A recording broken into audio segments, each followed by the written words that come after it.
Why this golden hour is critical for mother and baby? वो सिर्फ इसीलिए golden नहीं है क्योंकि वो पहला आर होता है, वो इसलिए गोल्डन है बिकॉज वो एक बहुत ही वैल्यूएबल रिलेशनशिप बॉन्डिंग क्रिएट करता है between mother and the baby. मैं तो मिल्क पिला ही नहीं पाऊंगी या मैं फीड नहीं कर पाऊंगी, तो उस टाइम आपको कैसा लगता है और आप उसको कैसे कन्विंस करते हो कि नहीं दिस इज मिथ? आप रियलिटी कैसे दिखाते हो उसको? अगर मेरा ब्रेस्ट साइज छोटा है तो मेरा मिल्क प्रोडक्शन कम होगा, ऐसा नहीं होता है। वो इक्वली प्रोड्यूस करते हैं। लो मिल्क सप्लाई जैसी कोई चीज़ नहीं है। सिंपल वर्ड्स में लैच क्या है? बेबी साइड लाइन पोजीशन में होना चाहिए, बेबी का टमी मदर के टमी को टच करना चाहिए, लोअर लिप जो है वो इवर्टेड होना चाहिए, बेबी का चिन मदर के ब्रेस्ट को टच करना चाहिए। तो ये कुछ साइंस होते हैं जो हम देखते हैं। एक मदर की इंट्यूशन ना बहुत स्ट्रांग होती है।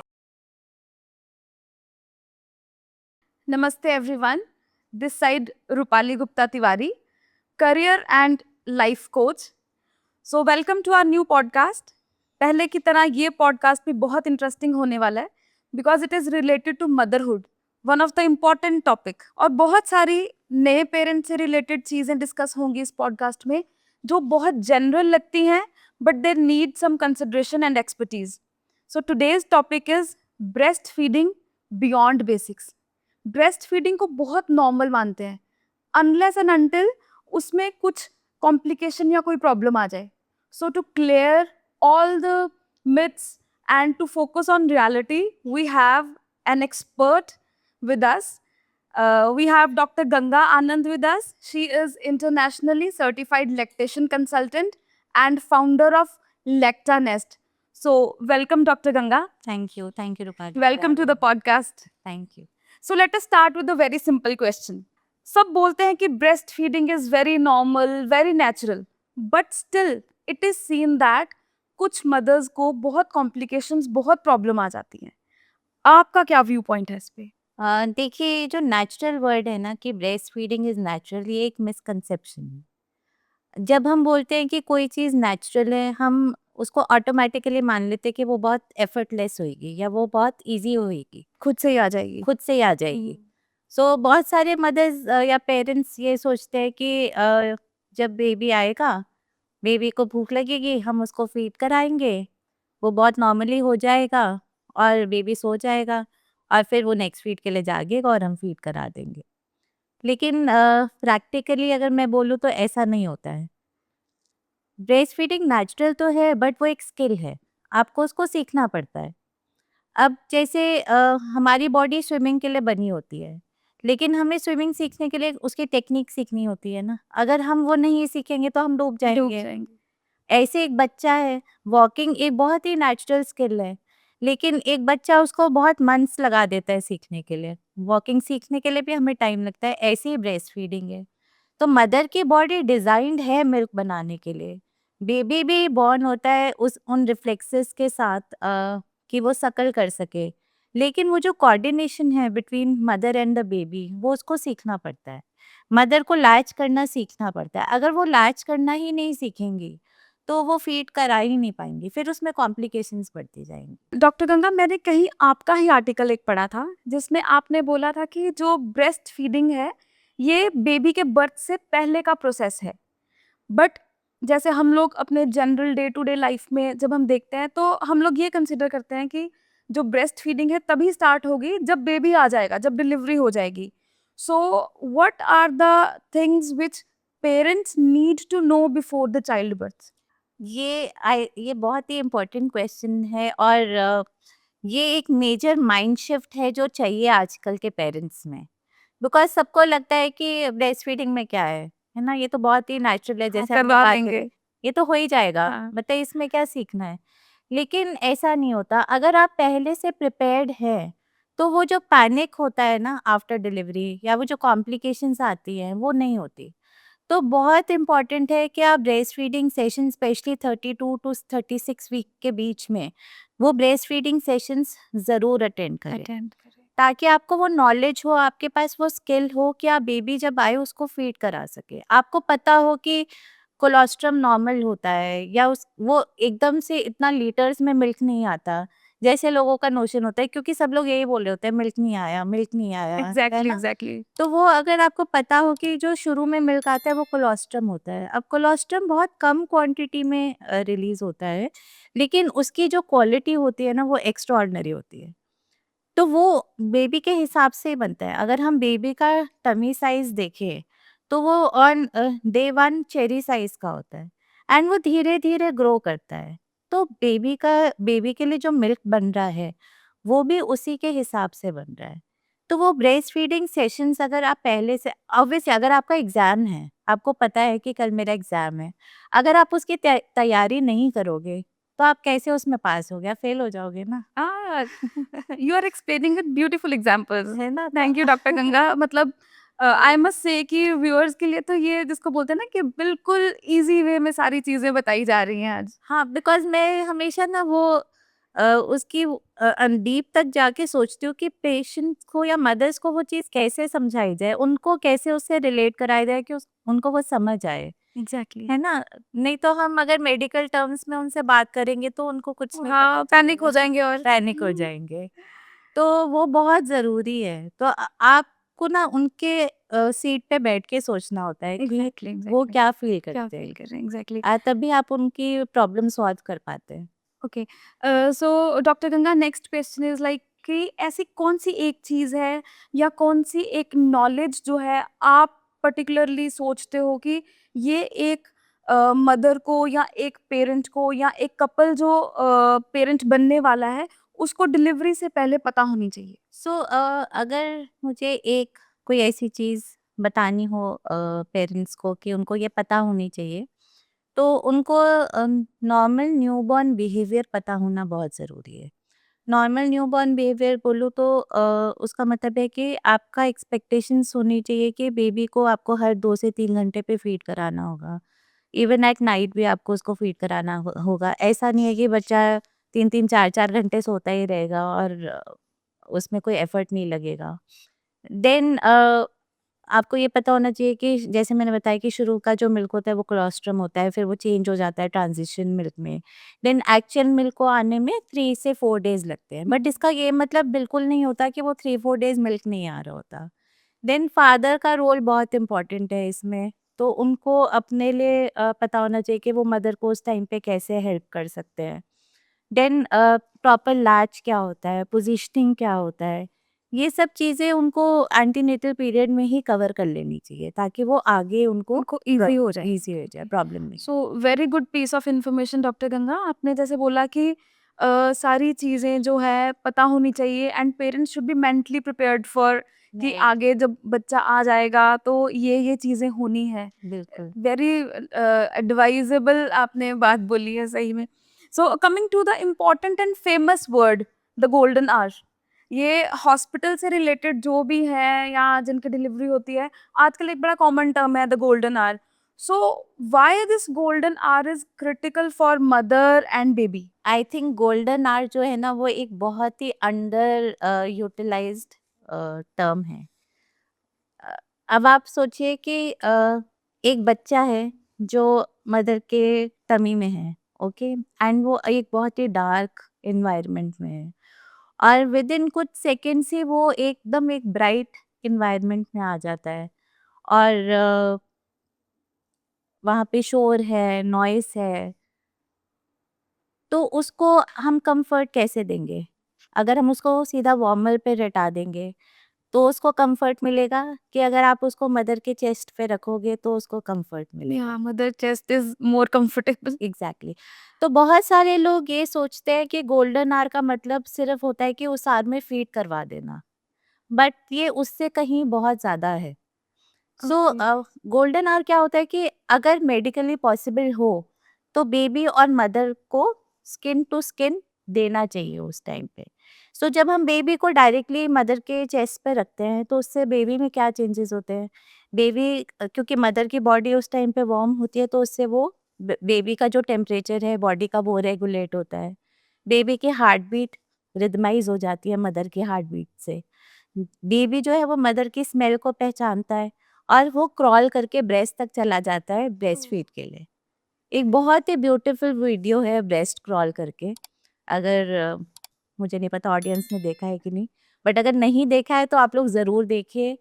आप देखना उसमें क्या होता है, डिलीवरी होती है और बेबी को मदर के चेस्ट पे रखते हैं और बेबी अपने आप ही क्रॉल करके मदर के ब्रेस्ट पे चले जाता है और सकलिंग स्टार्ट हो जाती है। हाँ, so surely will be sharing it for our audience. या हम पक्का इसको शेयर करेंगे। ओके।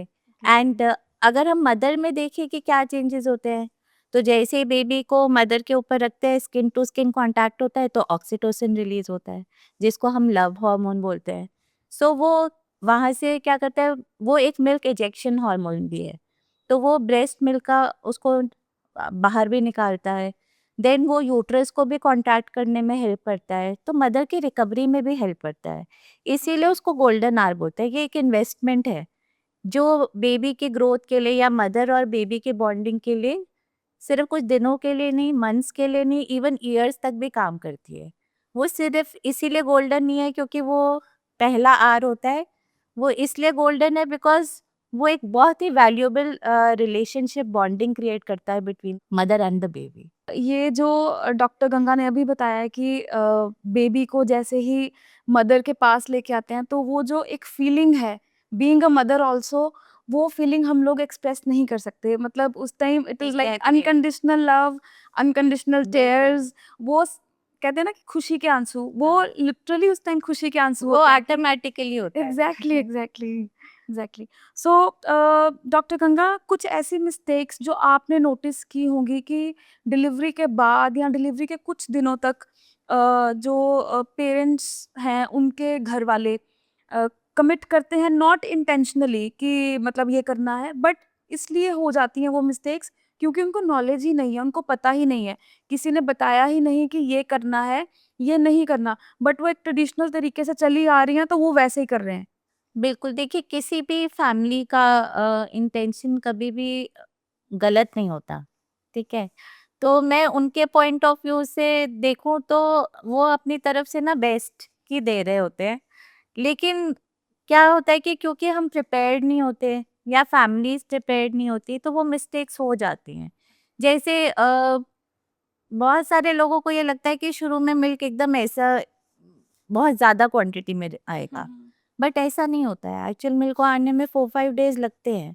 अब वो 4-5 डेज़ अगर मिल्क नहीं आया तो इसका ये मतलब नहीं है कि मदर के पास मिल्क नहीं है। आप ब्रेस्ट फीडिंग इनिशिएट करवाओ, ठीक है? वो ज़रूरी होता है। या बहुत सारे लोग ऐसे बोलते हैं कि मेरा तो अभी सिज़ेरियन हुआ है, अभी इनका सिज़ेरियन हुआ है, अभी तो ये इसको मिल्क ही नहीं आएगा। ये घर जाके नहाएँगी ना फिर इनको मिल्क आएगा। ओके। तो ऐसा नहीं होता है, ठीक है? जबकि जितना जल्दी आप ब्रेस्ट फीडिंग इनिशिएट करोगे उतना जल्दी मिल्क आएगा क्योंकि मिल्क तो बन ही बेबी की सकिंग से रहा है। तो बेबी को सकल करवाना ज़रूरी है। एंड फादर को एकदम बाहर कर देते हैं कि बस मदर का ही काम है, उसी को ही करना है। नहीं, फादर का रोल तो बहुत इम्पोर्टेंट है क्योंकि शुरू के जो दिन होते हैं ना स्पेशली 10-15 डेज़ उसमें वो सपोर्ट होना बहुत ज़रूरी है। अगर वो सपोर्ट नहीं होगा तो वो ब्रेस्ट फीडिंग कहीं न कहीं रह जाएगी। और एकदम से देखो हम थ्रू आउट प्रेगनेंसी तो प्रिपरेशन करते नहीं हैं, ठीक है? हम ना कोई ब्रेस्ट फीडिंग सेशन अटेंड करते हैं, ना हम उसके बारे में पढ़ते हैं और फिर जब डिलीवरी होती है तो हम एकदम एक्सपेक्ट करते हैं कि हम सब कुछ सही से कर लेंगे। तो वो एक्सपेक्टेशन ही गलत है। वो प्रिपरेशन होना बहुत ज़रूरी है। इसलिए मैं ऑडियंस को यही कहना चाहूँगी कि प्लीज़, प्लीज़, प्लीज़ वो ब्रेस्ट फीडिंग सेशंस आप ज़रूर अटेंड करो। आप खुद देखना कि जिन मदर्स ने वो अटेंड किया है और जो नहीं किया उसमें क्या डिफ़रेंस आप फ़ील करोगे, ठीक है ना? तो वो बहुत ज़रूरी है। बहुत सारे लोग जैसे ये एडवाइसेस देने लग जाते हैं, ये खा लो, वो खा लो, है ना? या ये ऐसे लड्डू कर खा लो, लो तो लड्डू खा लो या ऐसा कर लो, वैसा कर लो। मतलब वो बेचारी मदर को तो एडवाइस ही मिल रही होती है सारा टाइम एग्जैक्टली, और इतनी सारी एडवाइसेस से वो कंफ्यूज होगी। कंफ्यूजन ज्यादा है उसमें। तो मैं ये कहूँगी कि आप किसी एक हेल्थ केयर पर्सन को ट्रस्ट करो, जिसकी बात आप मानो और उसको आप फॉलो करो। उसको इतनी सारी एडवाइसेस अब आपको कहीं किसी डेस्टिनेशन पे जाना है, आप रोड पे खड़े हो, आप 10 लोगों से उसका रास्ता पूछोगे, तो वो 10 लोग आपको अलग रास्ता ही अलग बताएंगे, नहीं तो बताइए। क्या आप अपनी डेस्टिनेशन तक पहुँच पाओगे? नहीं पहुंच पाओगे। तो सिमिलरली अगर आप उसको 10 लोग अलग एडवाइस देंगे, ऊपर से गूगल है, इंस्टा है, वो और ऐड ऑन कर देता है उस चीज़ों को, तो आप कैसे उसको सक्सेसफुल बना पाओगे? वो पॉसिबल ही नहीं हो पाएगा। डॉक्टर गंगा, अगर जब आपको कोई नई मदर बोलती है कि मैम मेरे तो मिल्क बन ही नहीं रहा, या मैं तो मिल्क पिला ही नहीं पाऊंगी, या मैं फीड नहीं कर पाऊंगी, तो उस टाइम आपको कैसा लगता है और आप उसको कैसे कन्विंस करते हो कि नहीं, दिस इज मिथ? आप रियलिटी कैसे दिखाते हो उसको? I am glad you asked this because ये चीज़ क्लियर करना बहुत ज़रूरी है। देखिए, लो मिल्क सप्लाई एक इश्यू हो सकता है कुछ मदर्स में, लेकिन अगर मैं जनरल सिनेरियो बोलूँ, तो लो मिल्क सप्लाई जैसी कोई चीज़ नहीं है, ठीक है? तो क्या होता है जब सिज़ेरियन होता है, स्पेशली सिज़ेरियन डिलीवरी होती है और हम जाते हैं मदर के पास और मैं उनसे पूछती हूँ कि आपकी ब्रेस्ट फीडिंग कैसी चल रही है? तो वो क्या बोलते हैं, मैंने ना कल से कुछ खाया नहीं है इसलिए मेरा मिल्क नहीं आ रहा। आह, या वो ब्रेस्ट को प्रेस कर के देखते रहेंगे, तो उसमें कुछ ड्रॉप्स आएँगे, तो वो सोचते हैं कि इससे बेबी का टमी तो फुल ही नहीं होगा, तो मेरे को मिल्क नहीं आ रहा है। या वो पंप पहले दिन से ही पंपिंग पे चले जाएँगे, या हम पंप करके दे देते हैं, पंप करके दे देते हैं। पंपिंग करना स्टार्ट कर देते हैं, फिर उसमें कुछ निकलता नहीं है, फिर उनको लगता है कि मिल्क नहीं आ रहा। अब देखिए, मिल्क का प्रोडक्शन और मिल्क का इजेक्शन, ये 2 अलग चीज़ें हैं। आपको पहले ये ज़रूरी है समझना कि मिल्क बनता कैसे है और फिर वो निकलता कैसे है, ठीक है? तो जब मिल्क कैसे बनता है? बेबी की सकलिंग से बनता है। जब बेबी सकल करना स्टार्ट करता है, तो हमारे पिट्यूटरी से एक हार्मोन रिलीज़ होता है, प्रोलैक्टिन, ठीक है? वो थ्रू ब्लड ब्रेस्ट पे आता है, ब्रेस्ट को स्टिमुलेट करता है और मिल्क का प्रोडक्शन स्टार्ट हो जाता है। जैसे बेबी फर्दर सकल करता है, तो अगेन एक हार्मोन रिलीज़ होता है, ऑक्सीटोसिन। ऑक्सीटोसिन क्या करता है? मिल्क को बाहर निकालता है, ठीक है? तो इसीलिए इसको लेट डाउन रिफ्लेक्स भी बोलते हैं। तो अगर आप ब्रेस्ट को प्रेस कर रहे हो, तो ऑटोमैटिकली वो रिफ्लेक्स तो स्टिमुलेट नहीं होगा, और क्योंकि निपल्स में सिर्फ पोर्स होते हैं, तो वो तो एज़ अ ड्रॉप ही निकलेगा, तो इसका ये मतलब थोड़ी है कि वहाँ पे मिल्क नहीं मिल्क है। ही नहीं है। अगर एक टैंक है जिसमें पानी भरा हुआ है, आप उसका टैप अगर हाफ ओपन करोगे, तो उसमें से पानी कम ही निकलेगा ना। इसका ये मतलब थोड़ी है कि वो टैंक में पानी ही नहीं है। पानी नहीं है। तो ये समझना बहुत ज़रूरी है कि पहले तो ये चीज़ ही गलत है कि आप ब्रेस्ट को बार-बार प्रेस करके देखो कि मिल्क आ रहा है कि नहीं आ रहा है। And it is very painful. Painful, right? तो वो क्यों ही करना है? और हम ना ही पंप करके चेक करते हैं कि मिल्क आ रहा है कि नहीं आ रहा, बिकॉज़ जो बेबी कर सकता है ना, वो पंप नहीं कर पंप सकता। नहीं कर सकते। तो जो पंप से मिल्क निकलेगा वो हमेशा कम ही होगा जो आपकी ब्रेस्ट बना रही होगी, तो वो भी गलत है। अब अगर मैं खाने की बात करूँ कि मैंने कुछ खाया नहीं है कल से, आप थ्रू आउट लाइफ खा ही रहे हो। ठीक है, अगर आपने कुछ आवर्स तक नहीं खाया, तो इसका मतलब ये थोड़ी है कि आपकी ब्रेस्ट में मिल्क प्रोडक्शन बंद हो जाएगा। सो डॉक्टर गंगा, इसको लेके बहुत सारे आई थिंक मिथ ही है कि अगर आप ज़्यादा मिल्क इनटेक मदर का होगा, अगर मदर ज़्यादा दूध पिएगी तो ज़्यादा मिल्क बनेगा। So is it like that? No, देखिए, दूध पीने से दूध नहीं बनता है। हाँ, लेकिन मदर को अच्छा खाना खाना बहुत ज़रूरी है और वेल हाइड्रेटेड होना बहुत ज़रूरी है। एक और क्वेश्चन होता है कि अगर ब्रेस्ट साइज इज स्मॉल तो मिल्क कम प्रोड्यूस होगा? नहीं, देखिए, ब्रेस्ट साइज़ जो है ना, वो फैटी टिश्यू है, ठीक है? और जो मिल्क प्रोडक्शन होता है वो ग्लैंडुलर टिश्यू से होता है, तो उसका कोई मतलब लिंक नहीं है कि अगर मेरा ब्रेस्ट साइज़ छोटा है तो मेरा मिल्क प्रोडक्शन कम होगा, ऐसा नहीं होता है। वो इक्वली प्रोड्यूस करते हैं। सो मेनी फैमिलीज थिंक कि जब तक कोई प्रॉब्लम नहीं आ रही है ना, जब तक मदर को पेन नहीं हो रहा या कोई कोई एक्स्ट्रॉर्डिनरी चीज ऑब्जर्व नहीं हो रही, तब तक breast feeding is going normal. But जब कोई चीज बहुत क्रिटिकल हो जाती है, बहुत सीरियस हो जाती है, then only they consult the doctor. So ऐसे क्या साइंस हैं जो हमें कंसिडर करने चाहिए, या कुछ ऐसे साइंस हैं जो एक इंडिकेटर है कि now you should see a doctor? So ये तो खाली ब्रेस्ट फीडिंग को ही नहीं मैं बोलूँगी, आई थिंक ये सब इट इज लेडीज़ कॉमन के विद साथ एवरीवन। हाँ, कॉमन है। जब तक हमारी प्रॉब्लम पीक पे नहीं पहुँच जाती ना, हम जाते ही नहीं है डॉक्टर के पास। एग्जैक्टली। तो सबसे पहली चीज़ कि अगर मदर को पेन हो रहा है वाइल फीडिंग, ठीक है? अब ये भी एक मिथ है कि बहुत लोग सोचते हैं कि पेन तो होगा ही, फीड कराओगे तो पेन तो होगा ही, बट ऐसा बिल्कुल नहीं है। तो अगर आपको पेन हो रहा है वाइल फीडिंग, तो आपको डॉक्टर को इमीडिएटली कंसल्ट करना चाहिए। इसका ये मतलब होता है कि आपका लैच कहीं न कहीं पुअर है, वो करेक्ट नहीं है, इसीलिए आपको पेन हो रहा है, ओके। ठीक है? दूसरी चीज़, अगर बेबी बहुत लेथार्जिक है, बहुत स्लीपी है, वो भी लोगों को ऐसा लगता है कि हाँ, कितना अच्छा बच्चा है, देखो सोया हुआ है, तंग नहीं कर रहा है। लेकिन नहीं, अगर बच्चा एक्टिव नहीं है, बहुत लेथार्जिक है, बहुत क्लमज़ी हो रहा है, तो वो भी एक सीरियस साइन है। तो आपको ज़रूर इमीडिएटली पीडियाट्रिशियन को कंसल्ट करना चाहिए उस टाइम पे। या ब्रेस्ट बहुत ज़्यादा हेवी हो रहा है, बहुत स्वोलन हो गया है और बहुत इंगॉर्जमेंट हो रही है, तो उसको डिले मत करिए, क्योंकि वो फिर सीधा एब्सेस बनाएगा, मेस्टाइटिस हो जाएगा और उसके लिए सर्जरी तक करानी पड़ सकती है। ओके। तो उसको बिल्कुल डिले नहीं करना चाहिए, उसको इमीडिएटली आपको आके डॉक्टर से बात करनी चाहिए। अगर निपल में क्रैक हो गया है, कट हो गया है, ब्लीड कर रहा है, इवन अगर आप मिल्क पिला रहे हो, बेबी के मुँह में आपको ब्लड दिख रहा है, तो आपको इमीडिएटली आके लैक्टेशन कंसल्टेंट से कंसल्ट करना चाहिए। ओके। तो ये कुछ साइंस हैं जिनका आपको बहुत ध्यान रखना चाहिए। So it is always advisable कि टाइमली आप अपनी बॉडी को सुनो कि आपकी बॉडी क्या कहना चाह रही है आपसे, एंड प्लीज जैसे ही आपको कुछ भी डाउट हो consult a doctor. So doctor Ganga, अब सबसे बड़ा क्वेश्चन जो मतलब आई बिलीव कि आपको हर बार ये आंसर करना ही पड़ता होगा, इवन हर पेशेंट को, हर मदर को या हर पॉडकास्ट में। सो द क्वेश्चन इज कि घर में बहुत सारी लेडीज हैं, बहुत सारी एक्सपीरियंस लेडीज हैं जो ऑलरेडी दो दो तीन तीन चार चार बच्चे जो हैं जो डिलीवर कर चुकी हैं, ठीक है? जब वो हमारे पास एक फर्स्ट हैंड एक्सपीरियंस है, so why should we consult a lactation consultant? Good question, I would से।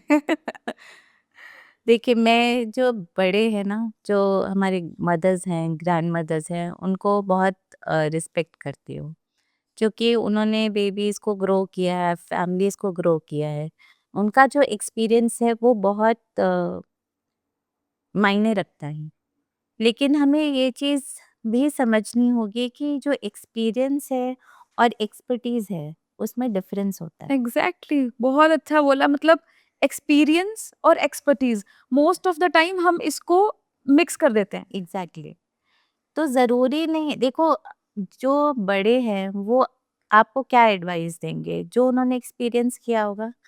लेकिन जो एक लैक्टेशन कंसल्टेंट है वो आपको एविडेंस बेस्ड साइंटिफिक एडवाइस देंगे। अभी क्या है हमारे इसमें जो एविडेंस बेस्ड प्रैक्टिस है या जो साइंटिफिक हमें नॉलेज मिल रही है वो धीरे धीरे एडवांस ही हो रही है, उसमें बहुत एडवांसमेंट हो रही है और अभी भी वो चल ही रही है। तो उनका कहना गलत नहीं है, लेकिन हम उनको ऐड ऑन करते हैं, हम उनको रिप्लेस करने नहीं आते, ठीक है? एट द एंड सबका रोल क्या है? मदर को सपोर्ट देना, उसको कंफर्ट देना और वो बेबी को एक अच्छा न्यूट्रिशन प्रोवाइड करना, तो वो बहुत ज़रूरी है। देन पहले के टाइम पे नीकू बेबीज़ बहुत कम होते थे, प्रीमेच्योर डिलीवरीज़ बहुत कम होती थी, सिज़ेरियन सेक्शंस बहुत कम बहुत कम होते थे। होते हैं। आजकल ये चीज़ें बढ़ गई हैं, तो उसके लिए भी तो किसी एक्सपर्ट को एडवाइस देना ज़रूरी है एग्जैक्टली। ना। अभी कई बहुत टाइम ऐसा होता है कि सिज़ेरियन के बाद जाते हैं तो उनको पता ही नहीं होता कैसे फ़ीड करवाना है, तो हम ही तो जाके करवाते हैं उस टाइम पे। तो मैं तो कहती हूँ कि हर हॉस्पिटल में एक लैक्टेशन कंसल्टेंट होना बहुत ज़रूरी है, क्योंकि आजकल क्या है, एक तो न्यूक्लियर फैमिलीज़ हो गई हैं, पहले जैसा सपोर्ट सिस्टम नहीं रहा। तो अगर वो है भी मदर के साथ तो वो कुछ टाइम के लिए है, उसकी थ्रू आउट जर्नी के लिए तो किसी एक्सपर्ट को होना ज़रूरी है। तो आई थिंक इसीलिए मदर्स को एक लैक्टेशन कंसल्टेंट के पास जाना चाहिए। एंड सेकंड इम्पॉर्टेंट थिंग जो मेरे को लगता है कि जब हम किसी कंसल्टेंट के पास जाते हैं, like I am also consultant, आप डॉक्टर कंसल्टेंट हैं, पर हम लोग क्या करते हैं, हम जज नहीं करते। एग्जैक्टली। जब हमारे पास कोई क्लाइंट आता है या कोई पेशेंट आता है, तो हम कभी भी जजमेंटल होके उसको एडवाइस नहीं करते। बिल्कुल। बट समटाइम्स फैमिलीज में एक बहुत बड़ा हिच आ जाता है कि अगर मैं ये बोलूँगी या ये प्रॉब्लम डिस्कस करूँगी तो दे वुड जज मी? जज me also and comparison exactly, कि उसका तो या तुम्हारी सिस्टर का तो ऐसा ऐसा नहीं नहीं हुआ था, हुआ था, एग्ज़ैक्टली, या तुम्हारे सिस्टर इन लॉ का तो ऐसा नहीं होता, एग्ज़ैक्टली, तुम्हें क्यों ऐसा हो रहा है, तो मदर को क्या लगने लग जाता है कि प्रॉब्लम मुझ में ही है। तो एग्ज़ैक्टली, ये बहुत अच्छा पॉइंट है कि हम जज नहीं करते या नेवर एग्ज़ैक्टली। जजमेंट, तो वो होना बहुत ज़रूरी है। सो डॉक्टर गंगा, जब आप फर्स्ट ब्रेस्ट फीडिंग सेशन लेते हो किसी का भी, तो आप सबसे पहले क्या चीज़ ऑब्ज़र्व करते हो जो नॉर्मली पेरेंट्स मिस कर जाते हैं या नॉर्मली पेरेंट्स नहीं ध्यान देते? तो मैं जब भी जाती हूँ फीड करवाने, मैं तो पहले बेबी को खुद एक तो लाच करके देखती हूँ, क्योंकि पहले तो हम उनको सिखाते हैं कि एक तो स्वॉडल नहीं करो फीडिंग के टाइम पे, कैसे बेबी को पोजीशन करना है, and then I latch the baby myself कि उसका माउथ ओपनिंग है कि नहीं है, बेबी करेक्टली लैच हुआ, स्वॉलो कैसा है। तो ये सब चीज़ें मैं देखती हूँ एंड फिर मैं उनको बताती हूँ कि आप भी ये साइन, बिकॉज लैच करने के लिए कुछ करेक्ट साइंस होते हैं कि बेबी साइड लाइन पोजीशन में होना चाहिए, बेबी का टमी मदर के टमी को टच करना चाहिए, लोअर लिप जो है वो इवर्टेड होना चाहिए, बेबी का चिन मदर के ब्रेस्ट को टच करना चाहिए। ओके, तो ये कुछ साइंस होते हैं जो हम देखते हैं एंड फिर हम स्वॉलिंग देखते हैं कि सक सक स्वॉलो जो होता है वो हो रहा है कि नहीं हो रहा, सकलिंग कितनी इफेक्टिव है, क्या बेबी सिर्फ ब्रेस्ट को पकड़ के उसने रखा हुआ है कि वो एक्चुअल में स्वॉलो कर स्वॉलो भी कर रहा रहा है है। कि नहीं कर रहा, वो देखते हैं। फिर बेबी कितना स्लीपी है, कितना एक्टिव है, वो देखते हैं। तो ये सब चीज़ें नोट करनी बहुत ज़रूरी है शुरू में। जो आप ऑब्ज़र्व कर लेते हो फर्स्ट टाइम में। एग्ज़ैक्टली। सो डॉक्टर गंगा, एक अपनी ऑडियंस के लिए ही एक क्वेश्चन मैं पूछना चाहूँगी कि जैसे एक वर्ड हम बार-बार यूज़ कर रहे हैं, लैच। तो एक लेमैन के लिए या एक न्यू मदर के लिए सिंपल वर्ड्स में लैच क्या है? लैच होता है कि बेबी का ब्रेस्ट को पकड़ना, ओके, बेबी का ब्रेस्ट पे अटैच होना, उसको हम लैच लैच बोलते हैं बोलते कि वो कैसा है। क्योंकि अगर लैच शैलो है, अगर उसने सिर्फ निपल निपल पकड़ा है तो वो करेक्ट नहीं है। बेबी जो है ना हमेशा एक वाइड ओपन माउथ के साथ लैच होना चाहिए। हैं। ओके, जो एरियोला होता है, जो निपल के अराउंड एरिया होता है, जो ब्लैक पोर्शन होता है, वो ज़्यादा से ज़्यादा बेबी के माउथ में होना चाहिए, तभी उसको इफेक्टिवली मिल्क मिलेगा। अगर वो सिर्फ शैलो है, अगर उसने सिर्फ निपल माउथ में रखा है, तो वो निपल ज़रूर क्रैक करेगा, और हर्ट भी करेगा मदर हर्ट को। करेगा ऑब्वियसली। तो वो कट के फिर सीधा ब्लीडिंग तक भी पहुंच जाता है बहुत सारे केसेस में। सो डॉक्टर गंगा, जैसे आजकल आपने थोड़ा बताया भी इसके ऊपर पहले कि प्रीमेच्योर बेबी डिलीवर हो रहे हैं, तो फिर एनआईसीयू में हमें रखना पड़ता है, ठीक है? अब एनआईसीयू में बेबी है, ठीक है? अब मदर को फीड करवाना है, तो इज़ इट इम्पोर्टेंट कि मदर जाके उसको फीड करवाए, या उसको फीड कैसे हम कर सकते हैं, या कि इसको हम सब्स्टिट्यूट पे रख सकते हैं, या मदर फीड ही इम्पोर्टेंट है? देखिए, जो प्री मेच्योर बेबीज होते हैं, तो उनके लिए जो मिल्क होता है ना, वो मिल्क नहीं होता है, वो उनके लिए एक मेडिसिन होती है। अगर हम एक टर्म बेबी हुआ है और मदर का मिल्क कॉम्पोजिशन देखें, और एक प्री मेच्योर बेबी हुआ है और उसके मदर का मिल्क कॉम्पोजिशन देखें, तो वो फ़र्क होगा। ओके, तो वो जो मिल्क बनता है प्री मेच्योर बेबीज़ के लिए, वो उनके हिसाब से बनता है। देखिए, मिल्क सिर्फ़ मिल्क नहीं है, वो एक लिविंग सब्सटेंस है। उसमें हॉर्मोन्स है, उसमें एंजाइम्स है, उसमें ग्रोथ फैक्टर्स है, उसमें एंटीबॉडीज़ है, तो वो बेबी को प्रोटेक्शन प्रोवाइड करती है। इसीलिए जो प्री मेच्योर बेबीज़ हैं, उनके लिए वो मिल्क बहुत ज़रूरी है। सो अगर पॉसिबल है, अगर बेबी आई मीन जो है वो स्टेबल है और पीडियाट्रिशियन वो फीड अलाउ कर देते हैं, तो मदर को एक्सप्रेस करना स्टार्ट कर देना चाहिए। तो अब उसमें क्या होता है कि जब हम एक्सप्रेस करना स्टार्ट करते हैं, तो शुरू में मिल्क बहुत कम आता है। तो मैं उनको यही बोलती हूँ कि हाफ टी स्पून आए, 1 टीस्पून आए, आप सोचो ये बहुत है। इससे आप डिसहार्टन नहीं हो कि मेरा मिल्क नहीं आ रहा।